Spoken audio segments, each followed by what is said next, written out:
Pegue sua Bíblia, por favor, no livro de Juízes,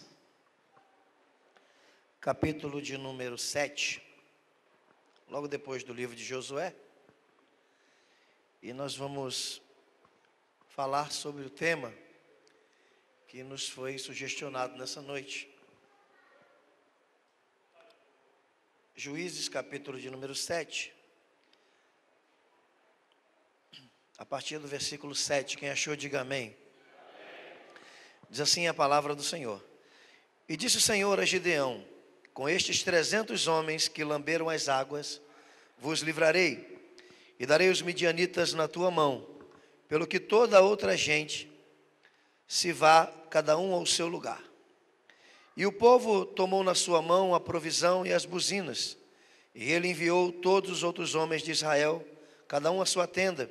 Porém os 300 homens reteve, e estava o arraial dos midianitas abaixo no vale. Versículo de número 19.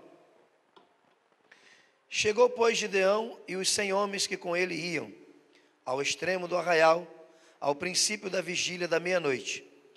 Havendo-se já posto as guardas, e tocaram as buzinas, partiram os cântaros que tinham nas mãos. Verso 22.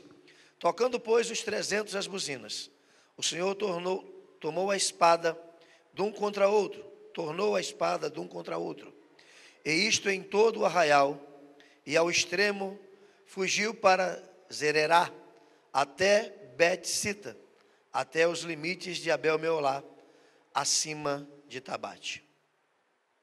Diga assim, vamos ler juntos o versículo de número 7. No 3 a gente lê junto, falou? 1, 2, 3.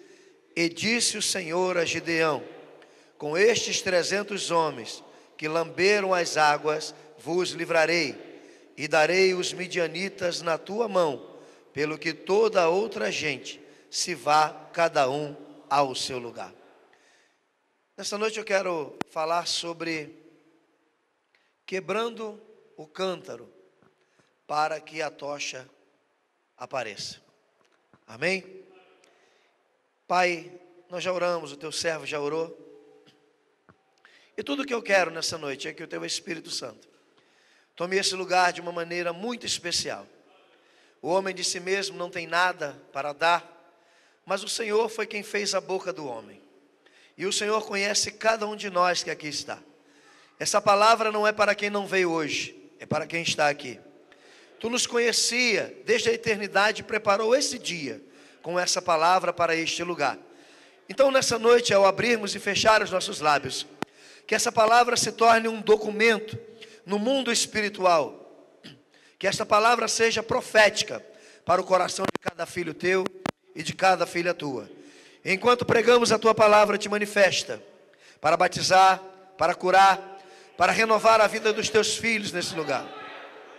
Faz algo grande, faz algo novo, faz aquilo que não podemos fazer, e nós já te daremos a glória antecipada, no nome de Jesus. Amém e amém. Tome seu assento, por favor. Meus irmãos, nessa noite, nós vamos falar de um assunto um pouco difícil, que é a vida de Gideão. Gideão não é somente esse herói da parte A que nós vamos falar. Na parte B, ele também foi um vilão. E se tornou um vilão depois de se tornar herói. E às vezes as pessoas só contam o lado bom da história e esquecem de contar o lado ruim da história de Gideão.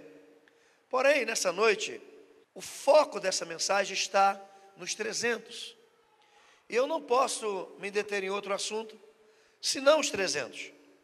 Então eu queria trazer você ao passado, e que nós pudéssemos reviver um pouco da história de Gideão, para que possamos entender o que está em jogo nessa noite e nesse lugar. Gideão foi encontrado pelo anjo do Senhor, ou pelo próprio Senhor, porque ele disse que viu o Senhor face a face, e ele sentiu que morreria, porque teve uma visão do próprio Senhor. O Senhor foi pessoalmente falar com Gideão, num momento de extrema crise, num momento de grande dificuldade, quando todo o fruto que Israel colhia era roubado pelos midianitas. E Gideão é encontrado numa situação muito difícil, porque o texto diz que ele estava malhando trigo no lagar. E lagar é lugar de pisar uvas. Isso mostra que ele estava desprendendo uma força muito grande para poder malhar o trigo naquele lugar. Mas uma coisa nós entendemos: Gideão não era como os outros, que se deixava ser roubado. Ele tomou uma atitude na sua vida e foi lá para esta caverna. Estava num lugar escuro, escondido, debaixo de um lagar, malhando o seu trigo, não entregando para o inimigo e lutando por aquilo que lhe pertencia, por aquilo que era seu. Lá dos altos céus, Deus viu a crise e achou graça em Gideão. Só que o momento era um momento muito difícil para Israel, porque Israel havia pecado.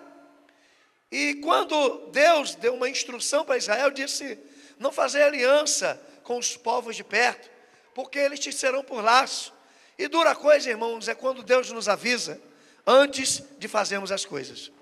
Ainda tem gente que ultrapassa os limites de Deus e esquece que Deus, quando fala, Ele já fala vendo o amanhã. E nós, quando ouvimos, nós pensamos no hoje. Então, os midianitas se tornaram os verdadeiros vilões contra Israel. E isso vinha da parte de Deus. Porque quando é o diabo que está atrapalhando a nossa vida, nós ainda oramos e Deus age. Mas quando é Deus que manda o inimigo, não há quem possa nem interceder, porque foi algo criado pelo próprio Deus em resposta à desobediência. Agora Gideão está malhando trigo no lagar, e o anjo do Senhor, o Senhor aparece a ele e diz: varão valoroso. E Gideão não acreditava nem nele mesmo. E diz assim: o Senhor é contigo. E ele replica: como o Senhor é comigo, se tão grande mal sobreveio à nossa nação? Isso também nós nos perguntamos, porque nós dizemos que somos mais do que vencedores e sofremos muitas derrotas. Nós dizemos que Deus abre todas as portas, mas nós sabemos que as portas não estão todas abertas. Nós sabemos que Deus cura, que Deus salva, que Deus batiza, que Deus trabalha, que Deus opera, mas na realidade não é assim. Então nós pregamos uma coisa e a nossa realidade é bem diferente daquilo que nós pregamos. Então quando Gideão certamente encontra o Senhor, ele fala as palavras do seu coração. Ele está triste com a situação de sua nação. Talvez ele não fosse culpado, mas ele está dizendo: se o Senhor é comigo, por que eu estou nessa miséria? E a grande pergunta também nossa é essa: se Deus é comigo, por que a porta está fechada? Se Deus é comigo, por que eu estou na prova? Se Deus é comigo, por que eu estou na luta? Mas Deus está ensinando lições espirituais a você. Escute o que eu vou te dizer. O anjo vem até Gideão e começa uma história em que ele é comissionado. Irmãos, e líderes não se acham em qualquer lugar. Líder não se encontra numa academia para líder.